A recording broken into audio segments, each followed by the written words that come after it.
All right, so today we are answering questions that came in on Adrian's Instagram post on our team page. And Facebook. Oh, were they on Facebook as well? Did Yeah. we have some questions come in on Facebook? Yeah, there was both. So you want to double check both. I did not know that. Yeah. But a few good questions. Davey Leslie asking, a good discussion could be around what you think the impact will be of companies like RedFin coming into Canada, both for traditional brokerages, agents, and homeowners looking to buy and sell. So that's a good one. Let's chat about that first. Okay.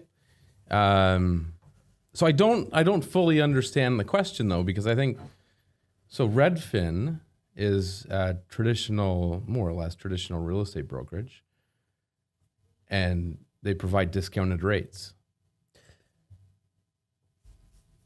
So, first of all, these companies have been around since the dawn of time, discount brokerages and for sale by owner stuff. I'm going to take these away, Cam, so you can't make the wiping noises. Oh, shit. Yeah, I like to. Okay, we'll get to them. So just make a note of them. But so anyway, so discount brokerages and for sale by owner has been around forever, right? Because of the internet, they're a little bit more widely known. But RedFin, for example, there's nothing special about them, and they offer their services at 1%. But there are a lot of there's a lot of fine print. So it's 1% in some markets. Some other markets it's 1.5. And you still have the buyer's commission, which varies by market, but can be up to 2.5%. And they provide no service virtually. So the premise of a lot of these quote unquote brokerages in the States, in the US especially, because Redfin started in the US. Right. And now they're moving into the Canadian market. Right. And other similar companies have tried to do this before and have failed. Redfin is quite large. But I read an article actually this morning in the real estate magazine that these US brokerages like Redfin are calling themselves tech companies because there really aren't any true realtors behind their team. There are agents, licensed agents that assist, but they're paid minimal flat salaries. They don't carry you from A to Z. You basically go and do on your own for most of it. So that's why you're paying that discounted rate. They're not doing much marketing. They're not doing the legwork required to sell a home in today's market. So they're providing a very basic service, and for some that might be fine. Mm-hmm. But for the average homeowner, where their investment is the largest investment, their home is their largest investment, you got to think twice before investing in a brokerage. So yeah, well, and this question came in, I think it was a real estate agent, a new real estate agent. So perhaps they're just curious about maybe what the future of their career looks like with companies like this coming into the market. But at the end of the day, so first of all, you need to read the fine print because their rates are subject to a lot of variables, including having to buy with them. And if you don't buy with them within a certain amount of time, they charge you more. But it all comes down to providing value. And I think any company that provides value is going to do well. It's the people that are out there that aren't providing value and charging too much that are going to be eaten up by these companies. Well, and I just think as to what we provide from A to Z for a client that's buying or selling with us, you look at companies like Redfin as an example, they check off maybe 2 of our 90 check boxes of all of the steps that we go through to represent these people. Yeah. So, I mean, it's just like you can buy something like a pair of jeans for $10. That might be good for somebody. You can buy a pair of jeans for thousands of dollars. We're neither ourselves, but there's all sorts of services in the low end and the high end. So it might fill a market, but it's never going to replace or compete against a traditional brokerage where a realtor who is trained properly, who has the experience, who's on the ball, who knows the market knowledge, who knows how to market the property, actually goes out and does all the legwork. Well, and so their list of services, and from what I read, consists of photos and a 3D tour, which I imagine is like a Matterport based on the description. So you get two things with it, and that's it. And that's at the end of the day. And the rest. So I'm not familiar with what RedFin's game plan is here in Canada, but it sounds like you read up on it a bit. So yeah. Is there any agent involvement? Do you have to pay? Yeah, extra no. for It that? sounds like they're not like a ComFree. From what I understand, they're Who's now Purple Bricks. Purple Bricks, right? Those commercials are driving me fucking crazy. Let me tell you. They so they're a full-blown brokerage with real estate agents, Purple nipple. and basically they're just doing it at a discounted rate. But here's what happens: if you're paying them less, then they have less to work with, which just means they're not doing as much. And we know from our experience that when you don't do as much, the results aren't there. And we used to have that option. We used to do tiered packages, and we found consistently when people went with a higher package with more features that the results were better, and it made sense to do it. So that's why we go that route. But people can't possibly afford to stage and do proper marketing on 1%. Right, especially if there's a brokerage and a realtor involved, because they each have to get their cut. Right. How do you market the home without any money? That's right. So the answer to this guy who is probably just curious about how it will affect him getting into real estate at this point in time, I would say just make sure you're providing value and convey that message to people, and you'll have no problem. I agree. What was next? Would love to know tips on starting out as a realtor. I love your team's style and social outreach. How does someone get started out? Started out? Started out. I think that... I have to apologize because I'm still a little stuffed up and not 100% with it. You're excused. I think this is a good question. I think it applies... I think the answer applies to any business for the vast majority of it. And, you're asking how do you build a business, not necessarily how to become a real estate agent. It's, if you just want to be a real estate agent and sell houses, your best avenue may be to join a team and have that support system behind you. But if you want to build a business and, independently grow it, there's a lot of things you can do. I mean, I don't know, maybe you want to talk about our initial focus. Yeah, I will disagree with you a little bit there, because even our teammates, our realtors on our team, I want them to be acting as it's their business within our business. So yes, they can jump into our business and be successful right away. Mm-hmm. So they don't have to build that business, so to speak. They don't have to be the entrepreneurs, because that's us, but they still are business people that still need to market themselves, whether it's via social media, sphere of influence, referrals, past clients, or whatever. But here's the thing. Real estate is not for everybody. The stat is 50% of realtors that get their license are no longer realtors after the first year. So after 1 year of being in the business, 50% of realtors that get licensed drop out of the business completely. It's probably because they didn't get a paycheck. Could be for various reasons. Most likely, yes, because they didn't make any money. They recognize how tough it is. And that's why teams are doing so well. Yes. Is because as an individual agent, it's very difficult to start off your business. It's very difficult for somebody to give you the opportunity, to get somebody to give you the opportunity to get that listing. Well, to the point where a lot of people, I think they come in expecting, my dad's selling in 3 months and my best buddy's selling in a month. Yeah, those are the worst. Don't be offended. They probably won't want to hire you. Like why, it's hard to get started because you're asking people to entrust you to manage their biggest asset. So it's challenging, and it's hard to get past that as a new agent. So how does someone get started out? Well, it's quite simple. You go to the Ontario Real Estate Association website, and you can... Oh, you're being really specific. And you can... Yeah, people want to know this shit. So you can investigate and dig into what courses you have to take. There's 5 courses. You can do them as quick or as long as you want. I think there is a time limit on it, but Chris just finished his. It took him about a year or so to do all of his courses.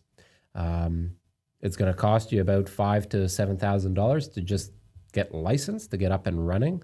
That doesn't include marketing costs. It doesn't include advertising. It doesn't include any branding that you want to do or anything client related. So you need to have about $20,000 set aside just to get going, and you need for the business, let alone living. That's right. And then you need to have probably 6 to 8 months of living expenses put aside as well, because it will be 6 to 8 months before you do a transaction for most realtors, and you're not getting paid for 2 to 3 months.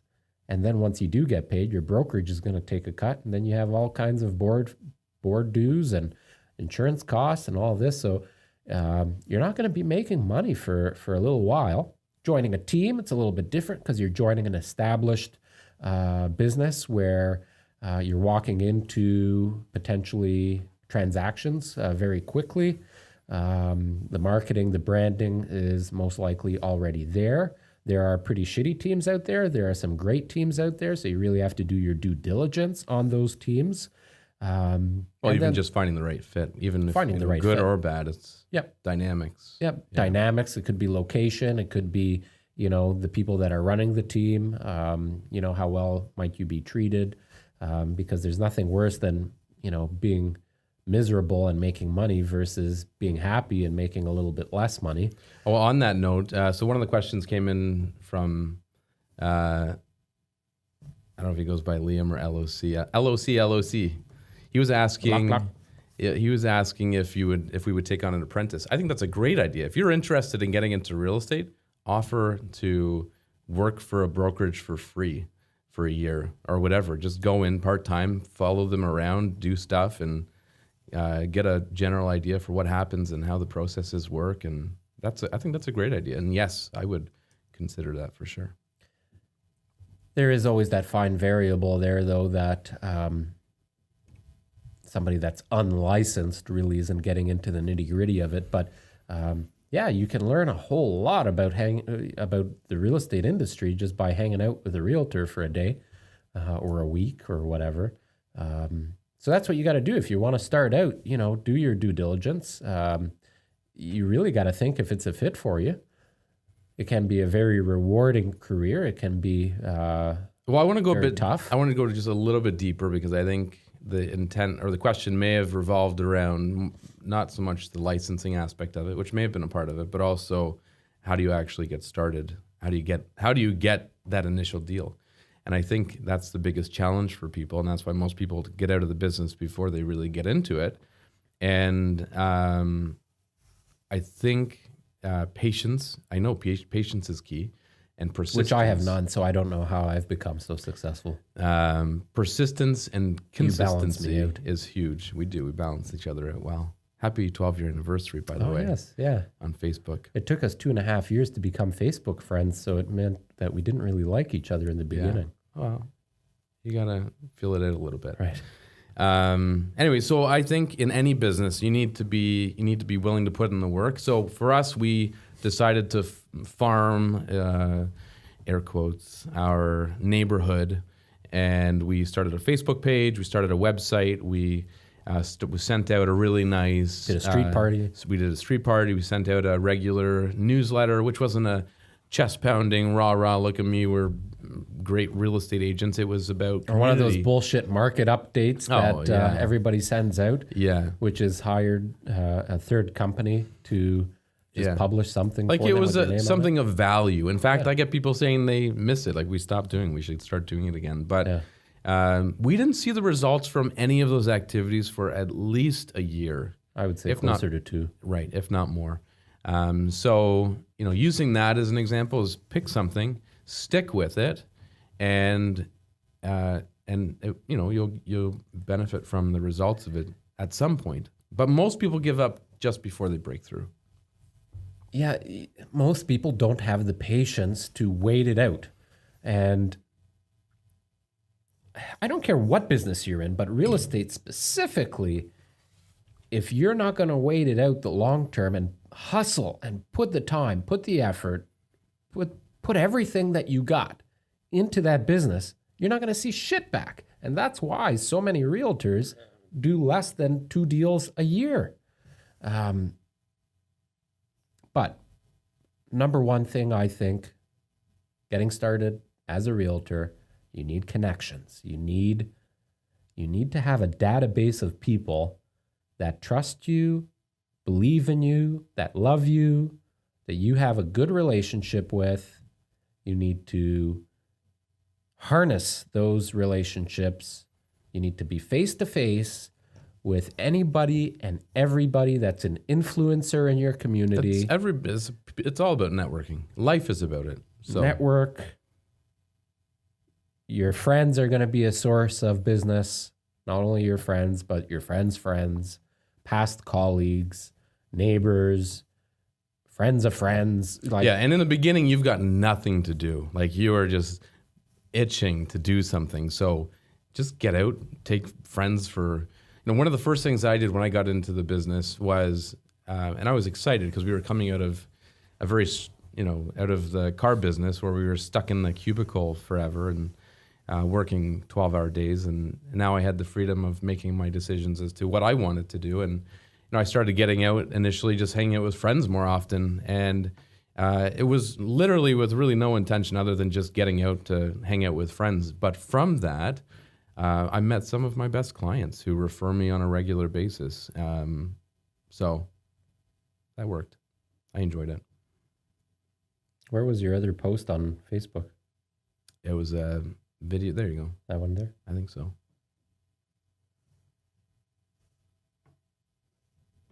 Pretty much the same question. So people just wondering how to get started out.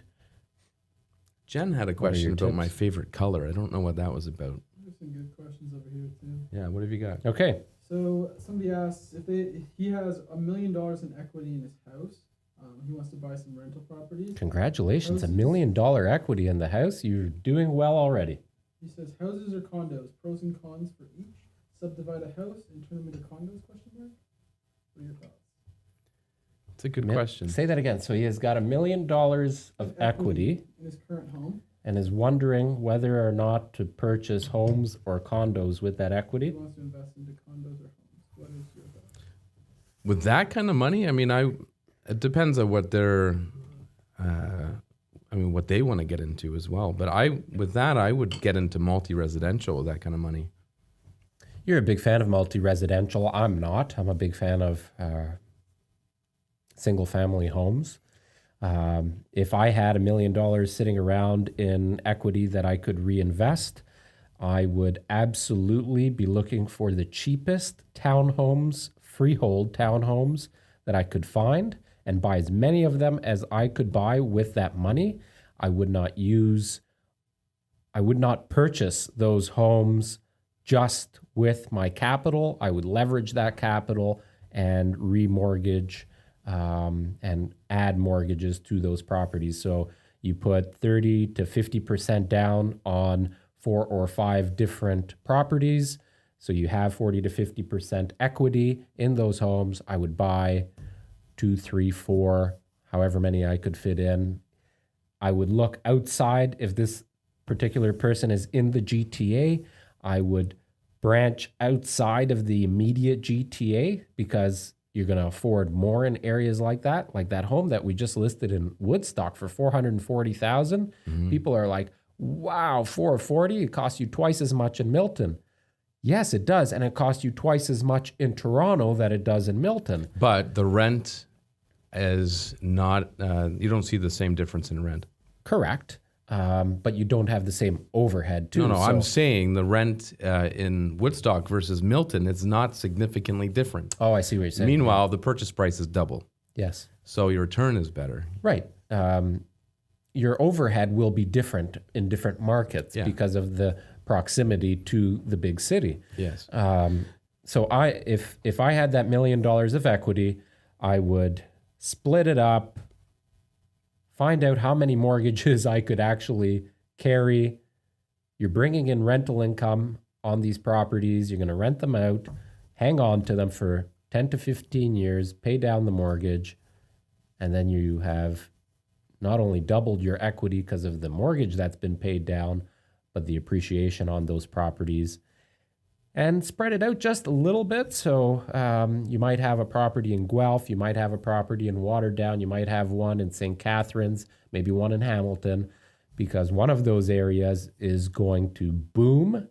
The other areas are probably going to peak as well at some point. And it's like playing the stock market. You can't have all of your eggs in one basket, but that's what I would do.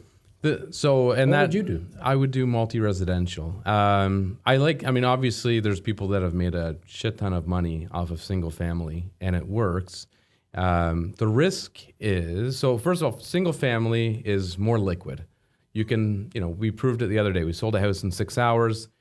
7 hours, and you can close relatively quick.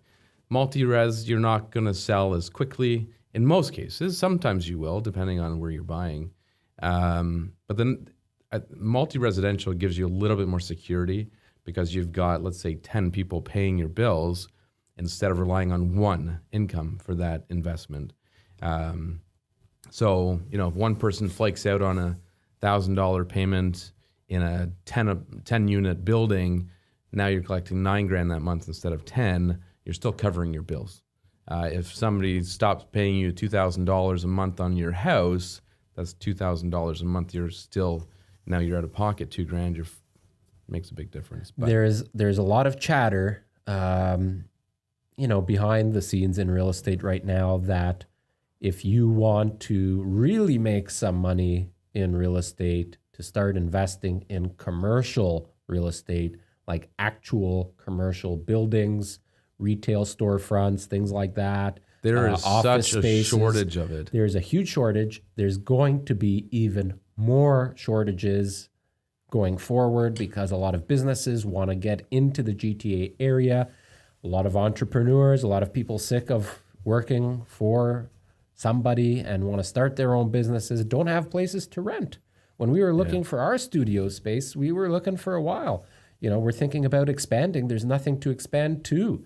And this is just in Milton. A lot of the GTA is facing that same problem.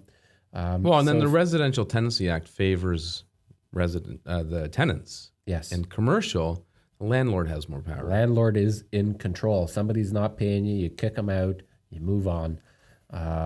In a residential home, it's a difficult process. So a lot of different things to weigh out. If you have that kind of cash, you need to sit down with a good realtor that can guide you in the right direction. You need to have a consultation as to, here's my plan, here's my goal, here's what I want to do, and then have somebody advise you.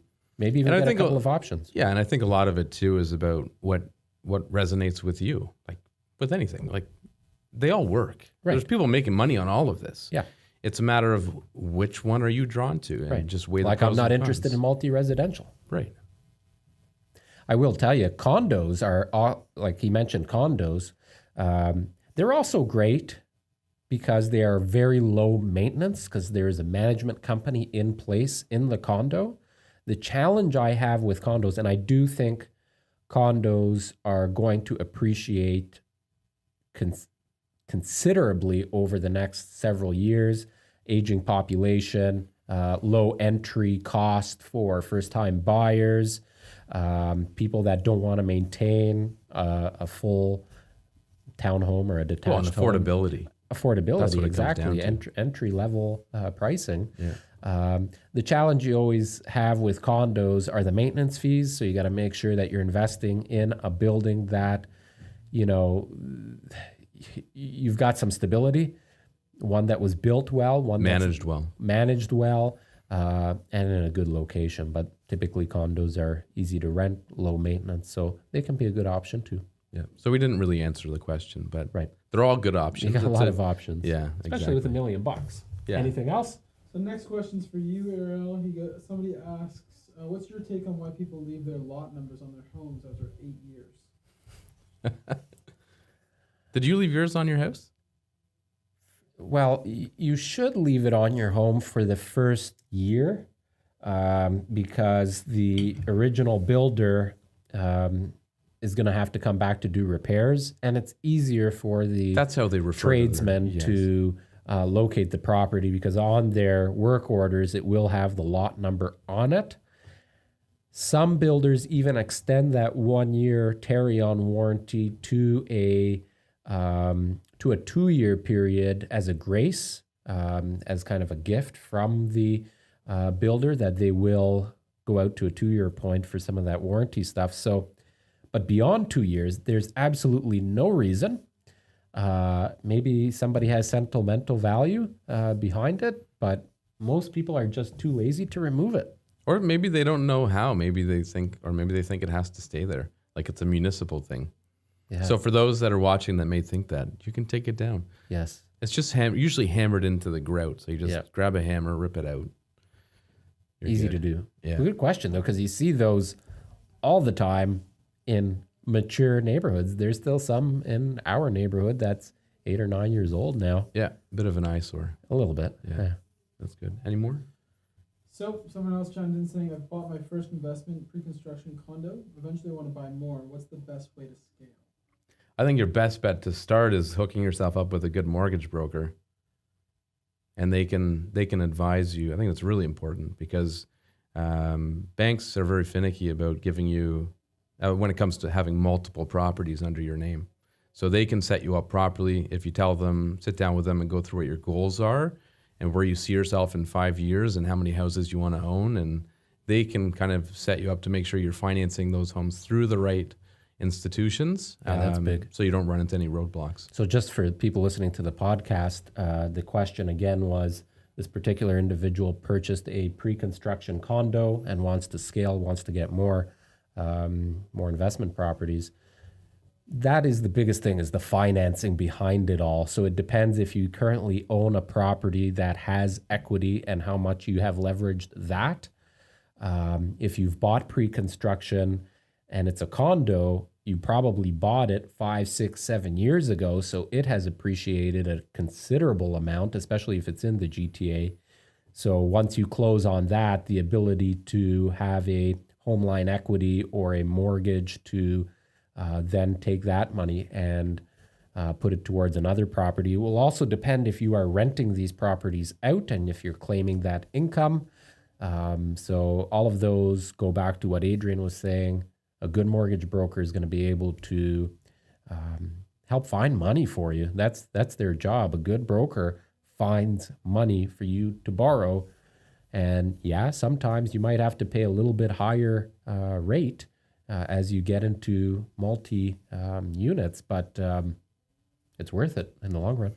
I would say one thing that I've run into, which is important, is avoid signing long-term leases because a number of things. One, if you get a bad tenant, it's very difficult to get them out in that initial term. Once that term's up, it's much easier.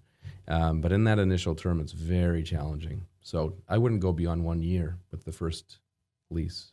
And then the market fluctuations. So rental prices have gone up considerably over the last year or two. Hundreds of dollars. So if you have a tenant that's in there for a long term and they signed at, call it $1,500, but today's value is $2,000, your opportunity cost is quite significant there. So, well, and there's a lot of people, a lot of landlords that aren't taking advantage of the annual increase because this year they're, it's 1.8%. yeah, I think, the mentality there is, I think in most cases they're trying to be nice because they have a good tenant. you have to do it. Like, you are getting so far behind what actual market rent is, and you take into consideration increases in other expenses as well. Your property taxes are probably going up, and they're still way ahead of the game, the tenants. Like, if you increase it by 1.8% and their rent goes up $30 a month, they're still probably $100 better off than they would have been if they had to go find a new place to rent. Yep. So we have 2 more fun questions. Would you guys consider making a snow globe with you two inside it to give out as Christmas, so we can shake the hell out of it? Who is going to want a snow globe with the 2 of us in it? I would. You would want one of those? Yeah. Oh, yeah. I'd like to know where you would put that in your house. No, it would be in the office. Okay. It would be right here on the desk. And the next one is, how do we get Adrian off early today to come out and have a drink? Was that Brad? Keganator. Yeah. He will find any way to get me out. And on that note, there's episode I'm 15. glad I almost said get me off, but I'm glad I said get me out. Peace. Okay, that's it for today's episode, guys. Make sure you follow us on Instagram, check us out on Instagram, and follow us wherever you may be listening.